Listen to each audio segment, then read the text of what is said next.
हमने कहा कि जन स्वराज की जो व्यवस्था बनेगी तो बाकी जो बड़े काम होने हैं वो तो होंगे, लेकिन in the matter of days and hours 6 चीजें हो जाएंगी। पहली चीज, बिहार से इस फर्जी शराबबंदी के कानून को हटा दिया जाएगा, जिसमें शराब की दुकान बंद है और घर घर शराब की डिलीवरी हो रही है और बिहार के गरीब जनता का 20,000 करोड़ का नुकसान हो रहा है। दूसरी बात हम लोगों ने कही कि बिहार में 60 वर्ष से ज्यादा उम्र के हर महिला पुरुष को, दिव्यांगों को और विधवाओं को, जो 400 रुपए की पेंशन पर जी रहे थे, अभी हम लोग के डर से 1100 हुआ है, जैसे ही जन स्वराज की व्यवस्था बनेगी उनको 2,000 रुपए महीना मिलने लगेगा, ताकि उनकी एक बेसिक जिंदगी जीने के काबिल वो हो जाए। तीसरी बात कही गई कि जैसे ही सरकार बनेगी 7 दिन के अंदर एक नया विभाग बनाया जाएगा रिलीफ एंड रिहेबिलिटेशन के लिए, उन लोगों के रिलीफ और रिहेबिलिटेशन के लिए जो बिहार से मजबूरी में पलायन कर गए हैं। उस विभाग का सिर्फ ये काम होगा कि आने वाले साल भर में 50 लाख से ज्यादा लोग जो बिहार से बाहर 10,000 12,000 की मजदूरी के लिए गए हैं, उनको बिहार में ही रोजी रोजगार की व्यवस्था की जाए,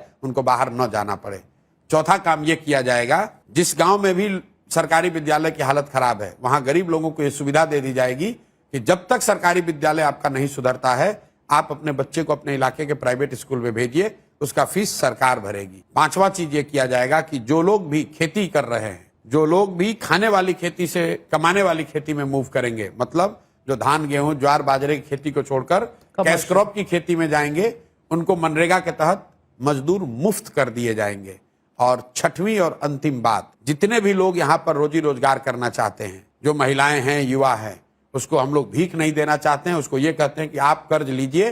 कर्ज पर आपको 10% 12% ब्याज नहीं लगेगा, 4% ब्याज लगेगा। 4% ब्याज पर आपको कर्ज मिल जाएगा, ताकि आप अपने घर में अपने पैर पर खड़े होइए, रोजी रोजगार कीजिए, ताकि आपको सरकारी नौकरियों का मुंह ना देखना पड़े, फैक्ट्री लगने का इंतजार ना करना पड़े। ये 6 चीज जन स्वराज के आने के मैटर ऑफ डेज में कर दिया जाएगा। और एक अंतिम बात, जो 100 सबसे भ्रष्टतम नेता और अफसर हैं, उनकी सूची बना दी गई है। जैसे ही सरकार बनेगी स्पेशल कानून बनाया जाएगा, स्पेशल कोर्ट बनाए जाएंगे और साल भर के अंदर न सिर्फ इन पर कार्रवाई होगी, इनके और इनके परिवार के पास जो बिहार से लूटा हुआ पैसा है उसको जब्त किया जाएगा, बिहार के खजाने में जमा किया जाएगा। और इस काम को करने के लिए कुछ दिन से ज्यादा नहीं चाहिए। इसलिए मैंने कहा है जन स्वराज की जब घोषणा पत्र आएगा उसमें लिखा होगा मैक्सिमम 100 दिन के अंदर ये 7 काम